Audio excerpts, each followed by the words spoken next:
Listen to this podcast now on the Red Apple Podcast Network. The Leadership Thread with Dr. Peggy Polonis. I'm Dr. Peggy Polonis. Join me on each episode where I unravel the story that shaped leaders, tracing the thread that led them where they are today. Because leadership isn't born in adulthood. And thank you once again for joining us on the Leadership Thread, education, ethics, and sustainability. Download all of Red Apple Media's podcasts right now through your favorite podcast platform. Ryan Reynolds here from Mint Mobile with a message for everyone paying big wireless way too much. Please, for the love of everything good in this world, stop. With Mint, you can get premium wireless for just $15 a month. Of course, if you enjoy overpaying, no judgments, but that's weird. Okay, one judgment. Anyway, give it a try at mintmobile.com/switch. Upfront payment of $45 for 3-month plan, equivalent to $15 per month required. Intro rate first 3 months only, then full price plan options available. Taxes and fees extra. See full terms at mintmobile.com. The left versus the right. Entertaining and informative. On the Red Apple Podcast Network. Good afternoon. I know you keep writing the station. I know that you keep calling to speak to Mr. Katsimatidis. But in spite of it, I'm still on. It's the left versus the right, and I couldn't be more honored today than to talk to a gentleman who was talking all weekend here on WABC. He gets, in the contract, he gets 3 bathroom breaks, and he also gets a chance to take a nap for 10 minutes, and that's it. And so, you know, we are very happy to have Jake Novak here with us today. And Jake, you're about halfway through your weekend of work. How do you feel? Well, I feel pretty good. As anyone can tell you who observes Passover, any opportunity to get out of the house and get your body moving because nothing else is moving is definitely appreciated during this holiday. So absolutely very happy to do all of that. And so I'm not, no complaints from me.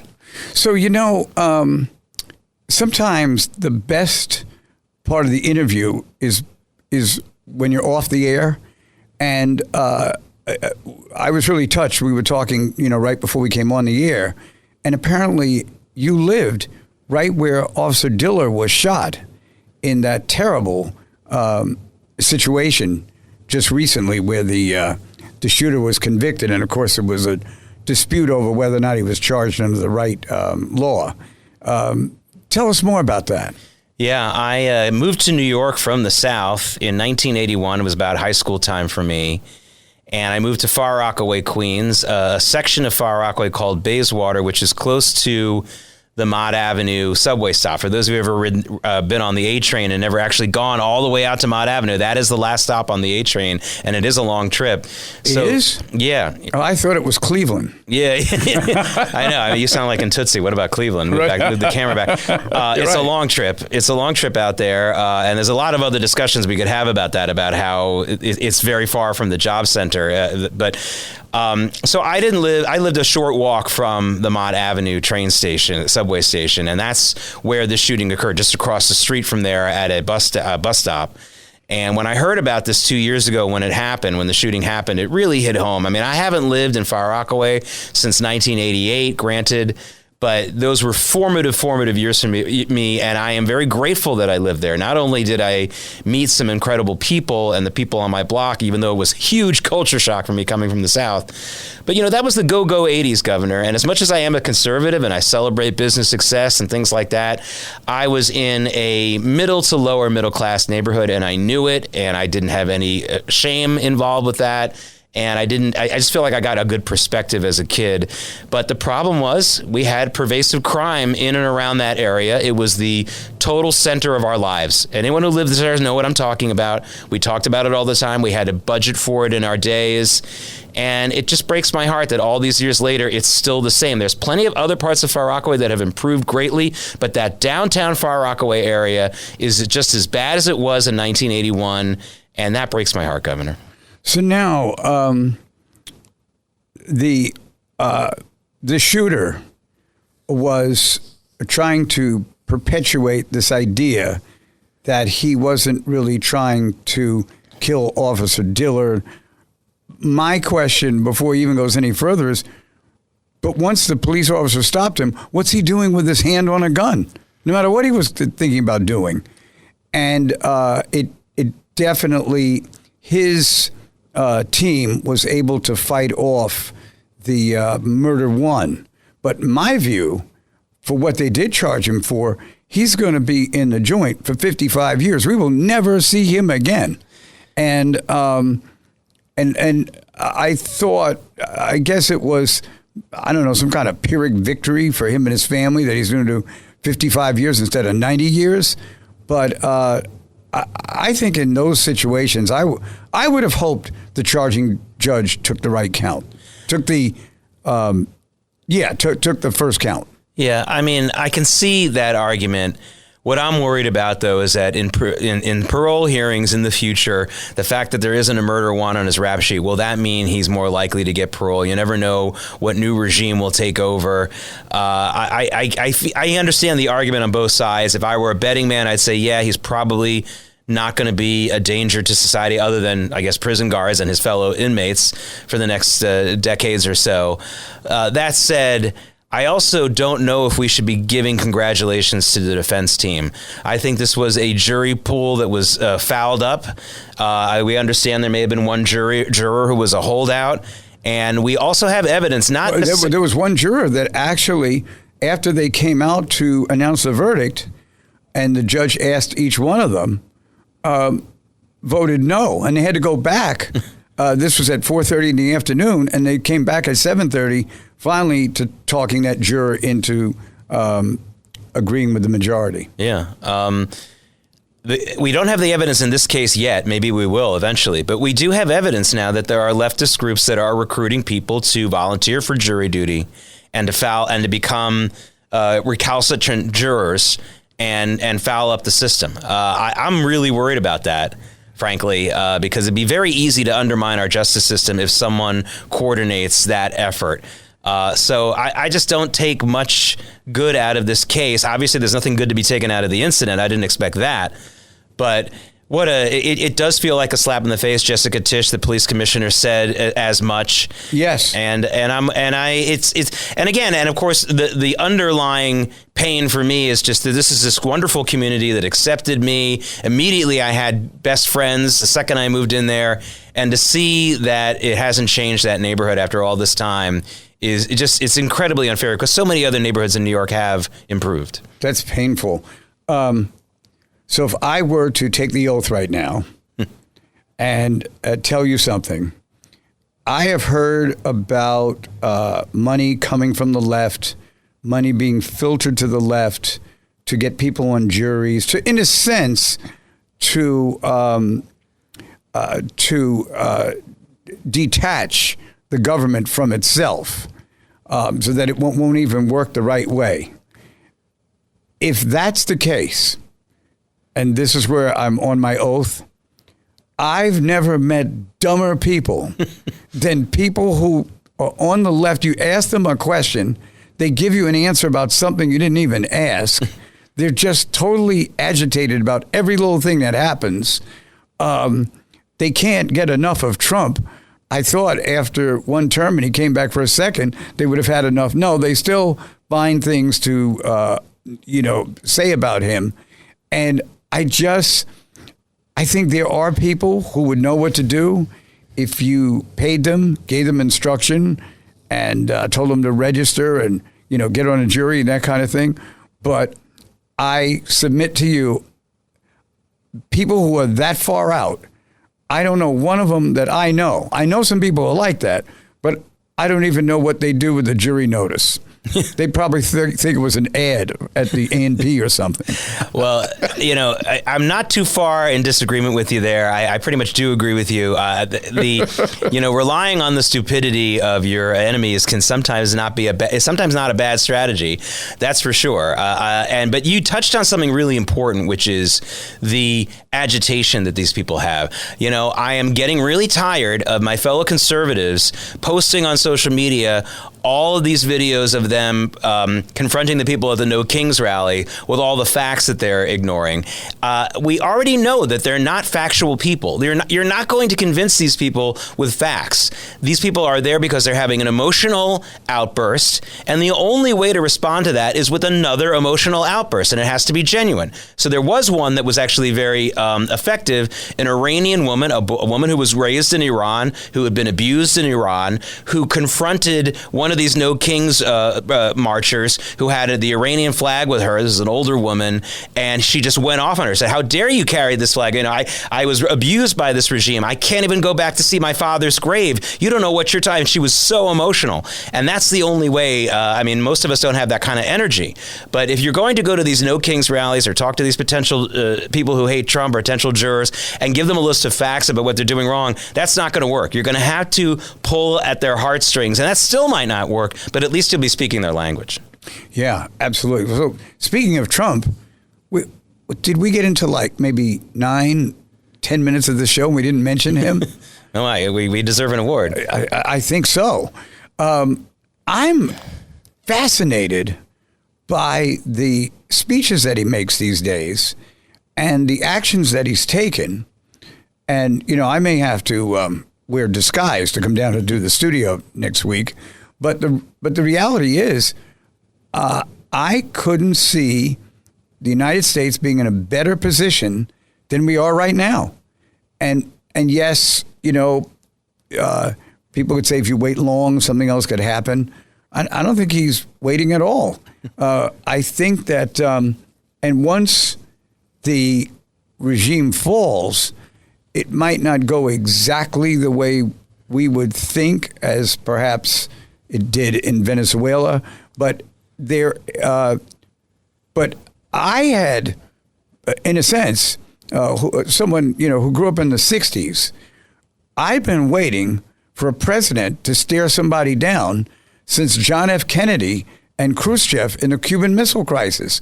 I hadn't seen or heard a president become emotionally involved in the major issue of the day until a few weeks ago.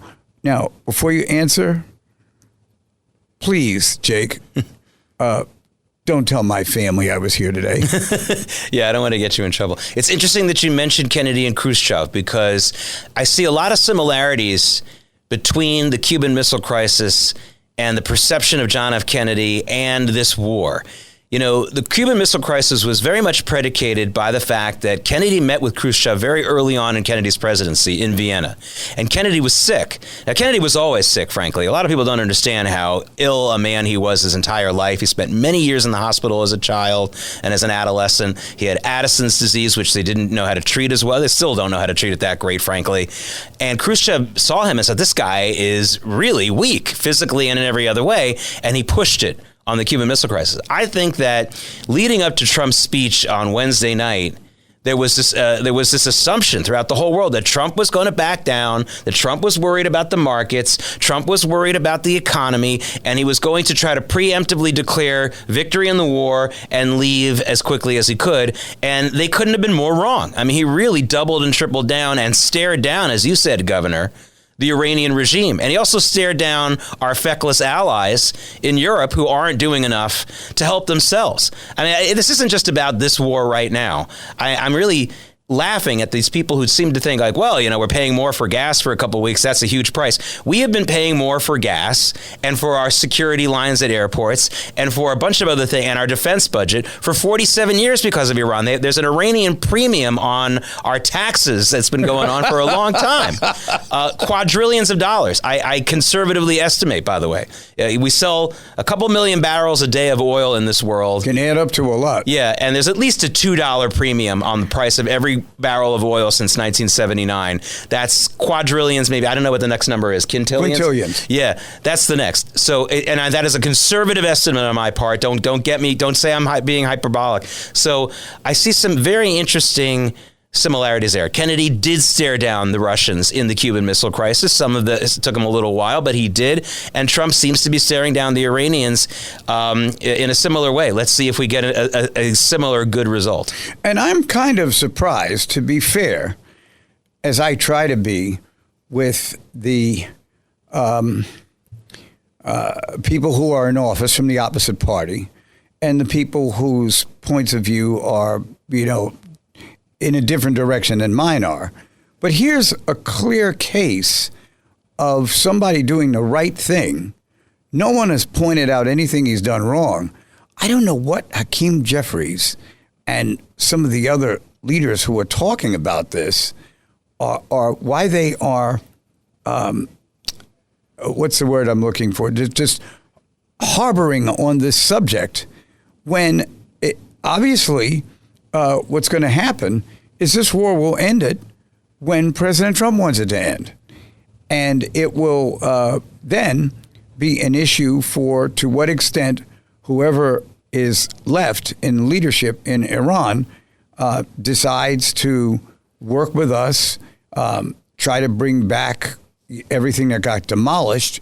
And in a sense, this would be a huge victory for the president. And, if you told me 3 years ago I'd be saying this to you sitting here today, I would probably think you had lost your mind. But it's true. Yeah, it would be nice if people could look at the Iranian regime for what it is, and realize how evil it is and how dangerous it is and how it doesn't make any distinction between Republicans, Democrats, white or black. I got into a big fight on Facebook a few years ago with a former colleague of mine at New York One. He's no longer there either, who during the Olympic Games, I guess this was the 2021 games, because remember they had to be delayed for a year. And the Iranians made some kind of a comment about how, they made some comment about how the United States is racist against black people. And I just said, what a complete sham this is. This is a much more racist and vicious country. And this former colleague of mine was like, no, how dare you? I agree with them about this, and you don't have the right to talk about who's more racist. I was like, well, whatever. You're completely delusional. We have to understand. And by the way, there's a lot of revisionist history about with the Nazis, too. I mean, they actually hear people saying that the Nazis somehow supported black people in America. They would have butchered them, too. What kind of nonsense is that? No. They were very anti-black. In fact, Hitler was obsessed with saying that the United States was run by N-words and Jews. He said it all the time. Yeah. So what a ridiculous comment that is. But this is the kind of thing that people believe in. Some of these remarks that he made were recorded. It's not like he can. Yeah, I'm not guessing here, and I didn't use one of his clairvoyance. So the idea, look, I understand where some of this is coming from. If you're a Democrat, you don't want to be on board with this war like so many Democrats were with the Gulf War, President Bush, with the wearing of the lapels, and everyone was just going. And because a couple of years later, they decided that they had made a mistake. And John Kerry did the whole "I was against it before I voted for it" thing. And a lot of Democrats parroted that nonsense. So I get that. They don't want to cheerlead it, and that's fine. But they seem to be cheerleading the other side, and that is not a stretch of the imagination. Most of my liberal Democrat friends are convinced that we're losing this war, which is incredibly ludicrous. I mean, I don't want to take these people to a Giants game. They're going to think the Giants win every week, too. I don't know who they think is going to win. I mean, they don't know how to read a scoreboard. It's 126-0. Yes, there was a jet that was shot down. I think that, hopefully they'll recover everything. I get that. You know how many sorties have been flown over Iran since this war started? Thousands. The fact that one jet is down is not good. But come on. I mean, really, don't you understand the scoreboard? Please. I mean, war is hell. It's a famous quote, and it's true. Because if you're fighting on one side or the other, every day might be your last. And we owe the men and women from our military a lot of gratitude because of the fact they're over there. And it's sometimes very disconcerting when something happens to a couple of them, as happened a few weeks ago, that nobody seems particularly affronted by that. And I'm not saying that you're supposed to shout out the enemy or something like that, but you do have to have the humanity to understand that these people pretty much willingly went to these confrontations knowing good and well that they might not live to tell about it. Yeah. And the Iranian war machine has been killing and harming American soldiers and American citizens for a very long time. There is absolutely nothing wrong with saying, well, I don't think we should have gone into this war. But what is wrong, and it is naive or and probably just completely disingenuous and potentially evil, is to say that there is no provocation here. There's been provocation for many, many decades. If your argument is that a superpower like the United States can't respond to every provocation, that's a fine response. But then you're going to have to get a follow-up question from me, which is, when is enough enough? What's the number? You tell me the number. And let's see if they have an answer to that.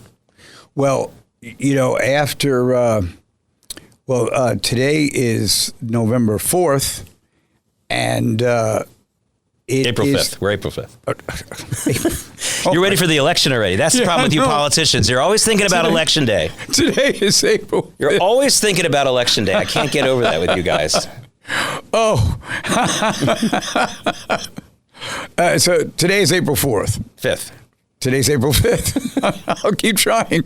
Anyway, so then yesterday was, an anniversary of the violence that occurred in 1979 in Iran and the whole thing. And the thing that killed me about it is, instead of turning the clock back to 1979, if you turn the clock back just to 1980, once the issue between the United States and Iran kind of abated itself, Iran lost to Iraq in a war that they got into right after they had finished with us. So this is a country that really doesn't think about values. It doesn't even honor the tenets of their own religion that they profess. And it doesn't seem to really care who gets killed and who doesn't, unless you're in the protected class there. And so what I want to do is to take a little break here, Jake. And so I can go look at a calendar, so I'll understand where we are. You're November obsessed, Governor. I am. So we'll be back right after these messages. We're on the left versus the right, and we're here with Jake Novak. I'm David Paterson, and you're listening to WABC 77 in New York. The left versus the right on the Red Apple Podcast Network. Let me tell you about ProHealthConnect.com. It's transforming healthcare payments, providing retailers a seamless process for over-the-counter and healthy benefit programs. By connecting retailers, health plans, and payment processors, ProHealth Connect creates one powerful, unified network. They empower independent grocers and pharmacies to accept health benefit cards without changing how they do business. With over 10,000 locations nationwide, helping more than 1.3 million people access the care and nutrition they need. Go to ProHealthConnect.com. The left versus the right. Entertaining and informative. On the Red Apple Podcast Network. We're back on the left versus the right. And Jake Novak has had a couple of minutes to ponder over my question to him, which is really about where this sudden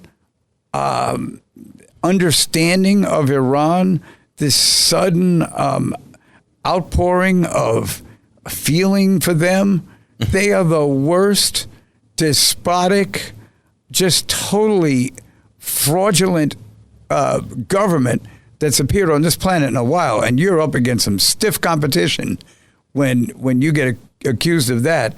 How are they getting away with this? You know, this is really reminding me of something that a child psychologist once told me. He said that siblings very often have these terrible rivalries when they're school age. They really hate each other. But when you have a brother or a sister who's getting beaten up on the schoolyard by a bunch of thugs, and no matter how much you hate him or her, if you join in the beating up, then the psychologist told me that's a true psychopath. Like, that's someone who needs to be institutionalized right away. Maybe not necessarily beating up all the thugs and saving the sibling, but to actually join in the beating means that there's something really, really wrong with you. And that's the stage that we have now reached with this incredible Trump hatred. You know, I don't know. I don't know why I'm immune one way or the other, but I just don't think about the man personally, like, almost ever. And I know he's been in the public eye, the most known individual in the world for the last 11 years at least. It doesn't mean I only look at his policies. It doesn't mean I don't pay attention to it, but he just doesn't have any space in my head. I'm interested in the policies. I'm interested in the other things that are going on. That doesn't mean I'm not an emotional person, and I'm not claiming to be a superhuman either. There are things that do hit me emotionally. What hits me emotionally is the people who respond to him emotionally. That's who I have an emotional reaction to. People who are overly slavish to this president, who go to 50 rallies, and the people, more importantly, the people who hate him so much that they're clearly willing to burn it all down, both in a physical way and theoretically. They're burning down every right or wrong. It's just now their only right or wrong compass is this something that Trump and his voters like, or is this something that they don't like? And if it's something that he or the voters like, they don't like it, and vice versa. And that's it. That's their only moral compass now. These people are dangerous. They're dangerous to themselves. They're dangerous to this country. And their decision to cheerlead Iran, the most egregious example, Governor, being on Thursday, when the United States destroyed a military bridge that was only used by the IRGC to move men and material from one spot to the next. When that bridge was destroyed by the United States, the left in this country, I shouldn't even call them the left, just the anti-Trump forces, both in the mainstream media and on social media, decried this as some kind of terrible attack on infrastructure. And the same day, a young man was executed because in 2007, when he was really young, he spoke up against the regime, and they had no outrage over that. If you are so morally destroyed because of your hatred of anything, including this president, you're a danger to yourself and to everyone around you, and definitely this country, and that I do have an emotional reaction to. Well, I've told this story once before on this show, Jake, so I'll tell it to you, that when I was governor, President Trump did not like one of my choices, and it was the choice to fulfill the position that I held, which was lieutenant governor.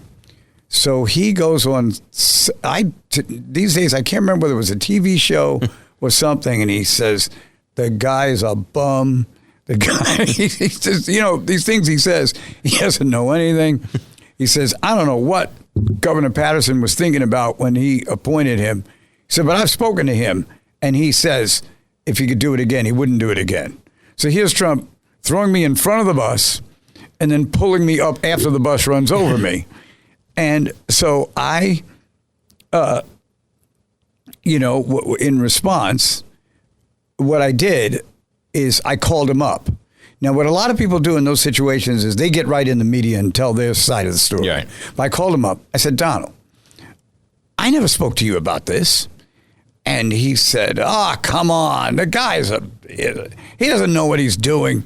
You can't build anything. He's always on commissions trying to stop people from doing stuff. I said, but even if that's the case, I didn't say that about him. And I'm releasing I'm sending a press release to let it be known I didn't say anything about it. He goes, come on. You're not going to take me on an issue like this, are you? It's like I can't believe the few people who I've talked to who are as interesting, I'll say, one way or the other as he is.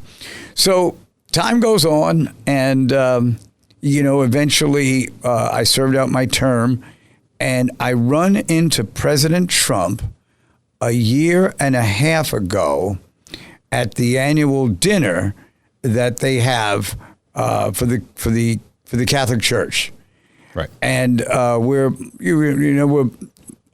walking around and we're talking. It's the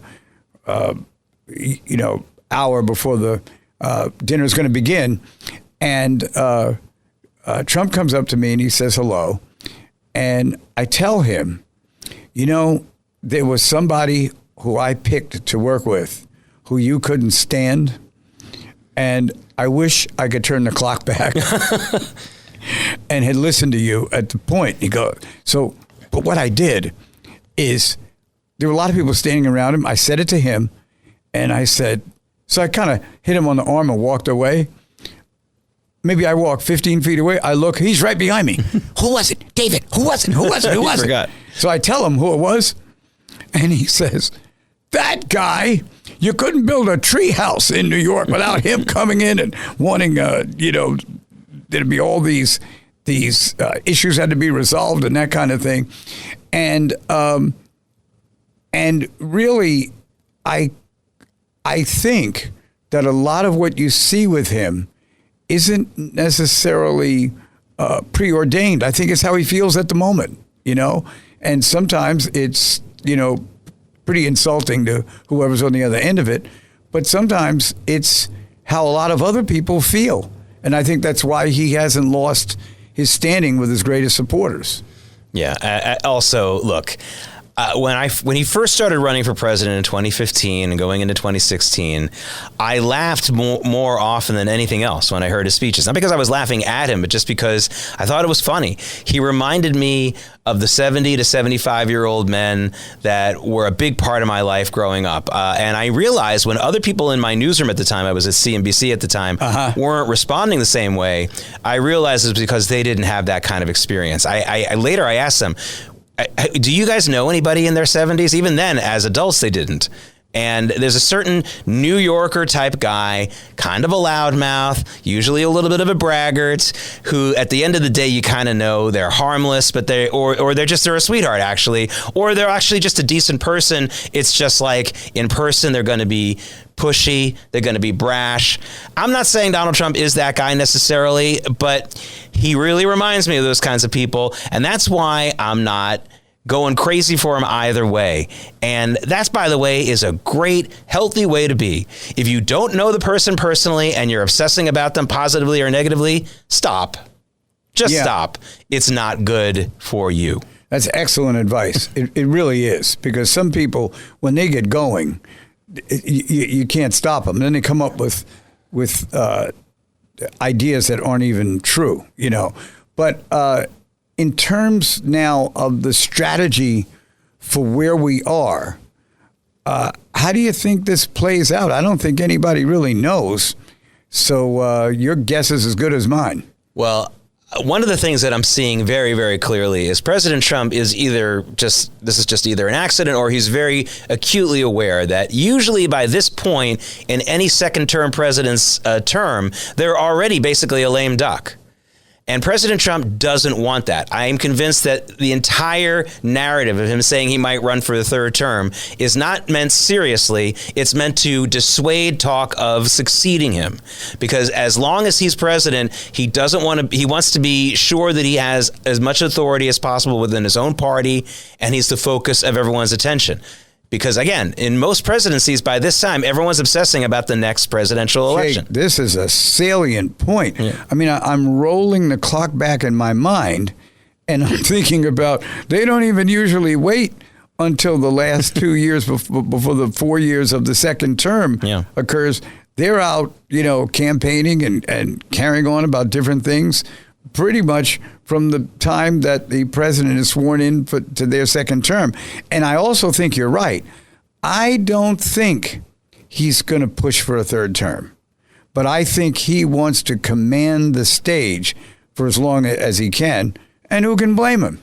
Yeah, I mean, this has to be what goes on. Usually at this point, presidents in their second term start thinking about some kind of foreign policy thing they can do behind the scenes without a lot of congressional interference and without a lot of inter-party issues. So for people like Bill Clinton, he really dedicated a lot of that last period of his presidency to trying to get a definitive Israeli-Palestinian peace deal, something that he hammered out very well. It was incredibly favorable to Yasser Arafat and the Palestinians, and as Bill Clinton will tell anyone who will listen, Arafat rejected it, and Clinton never forgave him for it, and the world shouldn't forgive him for it. People like Ronald Reagan, he was absolutely committed to a more tangible agreement with the Soviets. And at first there was a false start, the famous Reykjavik summit, where Reagan wanted to get some major concessions from the Soviets, and they insisted on President Reagan giving up what was then called the Star Wars program. Good thing he didn't, because that was the genesis of the Iron Dome and all those other kinds of systems. So good thing he didn't do that there. Yeah. But a year later, he did get some very big deals with Gorbachev and the Soviets. So, but President Trump is not going off into the sunset in that way. And he's also not going to be obsessed, I think, about the midterm elections, which is scary for a lot of Republicans. It doesn't look like the Republicans are going to hold the House. That could change. I'm not completely blackpilling on it, as the kids say today. It's possible they can hold it, especially if the war ends and the economy really rebounds. It's going to be hard to get away from that positive bandwagon, so that could really help. But you know what? I would rather have a president who's not worried about the midterm election results, no matter how dire they might be for him in America, because the Democrats will do some nasty stuff in the House. But as long as the Republicans hold the Senate, which I'm not worried about, I do believe the Republicans will hold the Senate, I don't think it's right for a president to worry too much about midterm election polls, which he really can't control very much anyway. There's a myth. Well, if Trump really gets involved, myth. This is not true. It's not much you can do as an incumbent president to sway the midterms. I've never believed that. Oh, and even in the past, on some situations that I remember, the president might have done a rally with someone somewhere. There's another 150 days until we're going to find out what actually happens. But the president's intervention is, I think, over exaggerated. It's not going to make that much of a difference. Yeah, and there's not going to be a huge turnout because he's not on the ballot. And there are just some people, not only with this president, but this was certainly true of President Reagan, who won't come out to vote unless he's on the ballot. And then you have presidents who are really at the worst point in their presidency, and they still kind of win the midterms. The 1998 midterms under Clinton, at the height of the Lewinsky scandal, when his popularity was weak, the Democrats held court. Yeah, they held their ground, held serve, I should say. So, I mean, honestly, stop pretending that the sitting president can do much in these midterm elections. I've never believed that, and he needs to go out and be his president and do his presidency the way he needs to do it. And if the Republican Party wants to win the House and keep the House, let them work harder to find better candidates, and let them work harder to defeat the voter suppression that is local elections in this country, statewide elections in this country. The primaries are held on days when working people are at work. The unions get a day off, a paid day off, not only to vote, but to organize. The Republicans need to find a way to go to their biggest donors and say, stop asking for your return on investment every time we ask you for money. Here's your return on investment. You get to keep your country, okay? The Democrats, when they donate, it's like tithing to them because they're not usually religious. They need to get religion in the Republican Party about donating and stop thinking about, what financial benefits they're going to get from it. You get to keep your country. That's your benefit. Brilliantly said. I need a minute to think about that, Jake. So I'm going to take one. We'll be back on The Left versus the Right. You are here with David Paterson, and I'm stunned into almost disbelief by Jake, but he'll be back to further explain it right after this. The Left versus the Right on the Red Apple Podcast Network. How many discounts does USAA Auto Insurance offer? Too many to say here. Multi-vehicle discount, safe driver discount, new vehicle discount, storage discount, legacy. How many discounts will you stack up? Tap the banner or visit USAA.com/auto discounts. Restrictions apply. Instagram teen accounts have automatic protections for what teens see and who can contact them, plus time management tools. And Instagram will continue adding built-in safety features to help create age-appropriate experiences. Learn more about teen accounts and Instagram's ongoing work to protect teens online at instagram.com/teen accounts.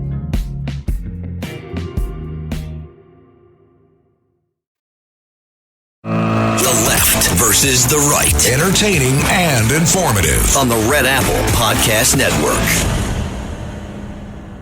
We're back.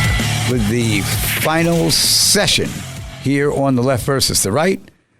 I am here with Jake Novak, and he's supposed to be representing the right, and I'm supposed to be representing the left.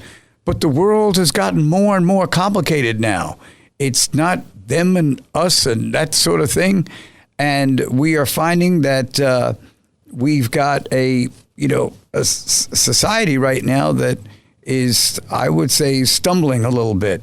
But there was one particular issue that we talked about before the show that we really want to address, and it was about the terrible shooting earlier this week. Take it away, Jake. Yeah, so we had a 7-month-old baby girl shot and killed in Bushwick, Brooklyn. And there's never anything that is more hurtful than that.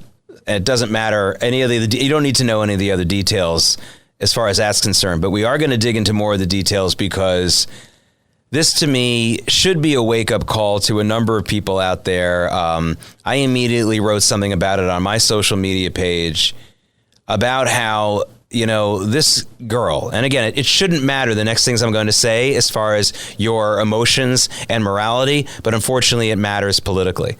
This girl who was shot was not white, was not rich, was not Jewish. This was an African-American 7-month-old baby girl. You don't have to believe me, but you should. The defund the police crowd and the no bail crowd and the let everybody out, no prosecution crowd fantasizes that the ramifications of their policies will hurt the other three demographics I just mentioned. They think this is going to be some kind of payback on the white, rich, and Jewish New Yorkers, or you name the city. And if they deny that, which of course they will, don't believe them. That's really what that's about. Because emptying the jails, defunding the police, et cetera, and letting these career criminals out to do what they're going to do is absolutely about causing that kind of payback in society that they think is warranted. A number of people responded to my post saying, well, there isn't any defunding the police yet. Yeah, I understand that. I'm talking about what the defund the police crowd is hoping for, and they've had many other successes, like the other two things I mentioned. No bail, and also basically not putting people behind bars even after multiple arrests or keeping them behind bars. So I'm sorry, this is what these people think they want, and what they need to learn, and hopefully maybe even some small percentage of them will understand, that any increase in crime, any softness on crime, absolutely 9 times out of 10 will hurt the poor minorities of this city much more than anyone else. It's always going to end up that way, and here was the most egregious example. Well, my wife and I know a couple who are the grandparents of a little girl who's 5 years old and has incurable cancer. And the one time I met her was maybe about 6 months ago, and she was, just like a happy 5-year-old. Now she's, in the final stages. And this is when you really start to grieve about things like that. And one of the things that struck me is the little girl's last name was Paterson. And, so it's not like I wasn't paying attention, but that almost made me pay more attention because that could have been my granddaughter. That could have been anybody's child. And it's just such a horrible tragedy. And they say they have a suspect, they're looking for someone else or whatever it is.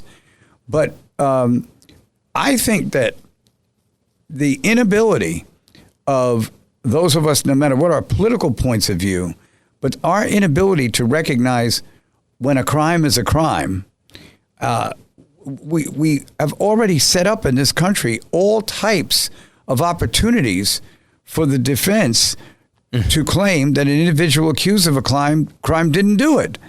And so in these situations, which the incident almost happened on camera, that people just don't understand. There's got to be a time when you take that part of you that just likes to argue with other people or have these very long-term beliefs about issues and can't sympathize with this is why this is why whoever gets arrested in this particular case should not get any bail.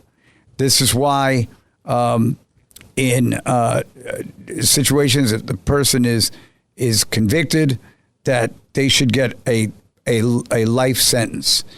And a lot of people are very hurt by just the image of a child that never even got to a point that they could communicate with their parents, winds up dead in a baby carriage. And if that does not pull at your heartstrings, then you need to do something else with your life right now. And I think that entire communities need to start figuring out what is the most horrific thing that they have to accept that's true about their community and confront that instead of trying to distract yourselves from it. And I'm going to be fair here because I don't want anyone to think that I'm picking on one individual group. So I'm going to make a similar criticism of my own ethnic group in a second. But let's face it, 99% of the African American people in this country who are murdered are killed by other African Americans. Why would they obsess about the 1% that are killed by white people? Because it's easier to do. This is the statistic I just mentioned is horrific. It's nauseating. If I were an African American, it would rip at me all day and night, and I would be extremely tempted to focus all my attention on that 1% killed by white people or cops or whatever it is. That's what I would absolutely do. Probably I'd be tempted to. Well, James, I'll tell you, I moved to Harlem when I was 20. And, you know, and I lived, I was telling James earlier before the program, I grew up in Hempstead, Long Island, which was a pretty safe place. It changed dramatically. But when I moved there, I found that when I'm walking from the subway, everybody I passed, I'm suspect of. And I'm suspect because of other situations I'd heard about, and I didn't want to be the next person on the list. Now, a lot of people would be very critical of me for saying something like that, but it was the truth. Now, you know, as I lived there for a longer period of time, you know, I became a lot more comfortable in the neighborhood, and I knew people in the neighborhood and that kind of thing.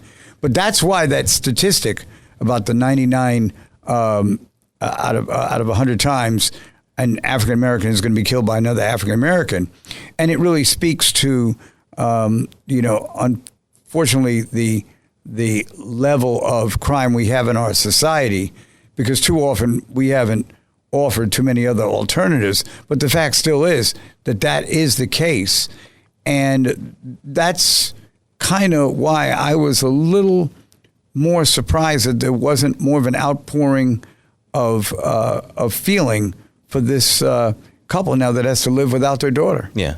So the community needs to have that outrage.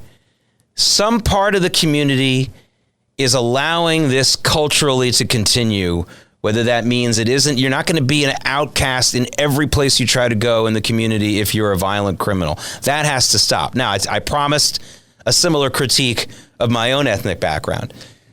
I can tell you right now, Jewish people have a lot of problems internally. I will say this. If 99% of Jews were killed by other Jews, that's all you would hear about. We'd be at each other's throat all day. But joking aside, Jews have a huge problem taking responsibility for our own protection and our own self-determination. When Jews are victimized, when Jews are victims of crimes, it is incredibly rare to hear Jewish people say, we need to arm ourselves. We need to take responsibility for ourselves. Many of you may remember those riots in Charlottesville during President Trump's first term. There was a small synagogue in Charlottesville, which was news to me, but I found out about it, and they were having services that day. They knew that these marches and these riots were going to be happening, and they had absolutely no protection for themselves.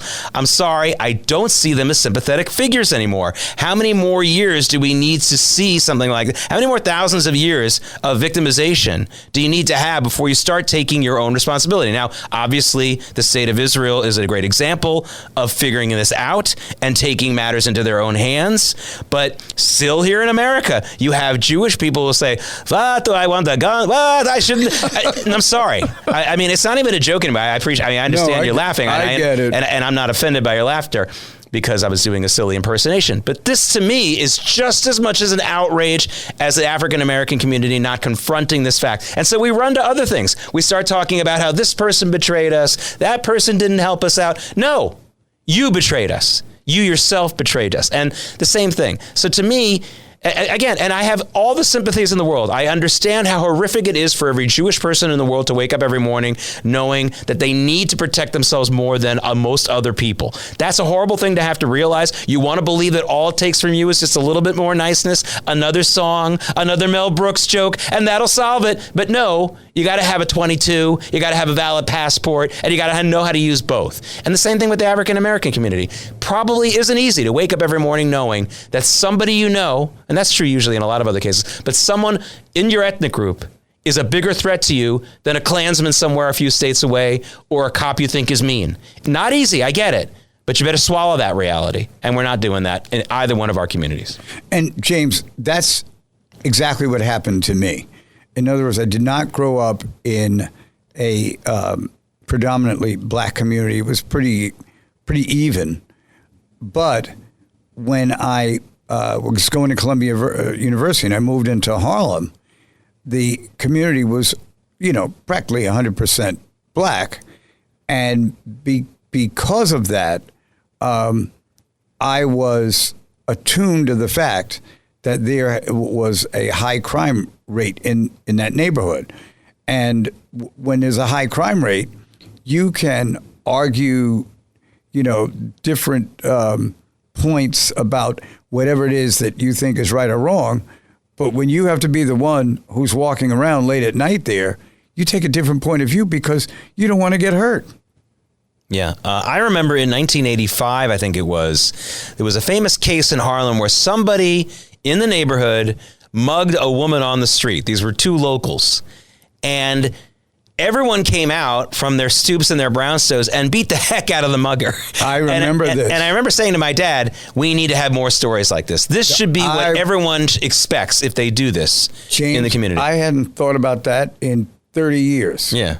Yeah, I remember that. Yeah, unfortunately, I have a good memory. Well, it's fortunate most of the time. So we need to have that kind of a response. And the same thing I really want to hear about in the Jewish community. Someone coming to a synagogue and threatening people, and I would like that person to get the heck beat out of him. There was a pro-Nazi rally, a number of them actually, at Madison Square Garden. There were some anti-Nazi rallies too during the war and leading up to the war. And Meyer Lansky, the Jewish mobster, hired a bunch of goons, Jewish goons, to beat the heck out of as many people coming in and out of the garden. Good. That should be what everyone expects if they go to these kinds of things. I didn't officially say this is a policy. If I were an elected official, I wouldn't do that. But that's what should happen. And if it doesn't happen, what the heck is the matter with you? People should know the following thing, and I've said this a few times. You should be able to say this honestly. And if you can't say this honestly, you need to fix your community. If you come into my community in order to do harm to my people, we will kill you first. Have a nice day. If you can't say that, find a way to say it. Find a way to make it true.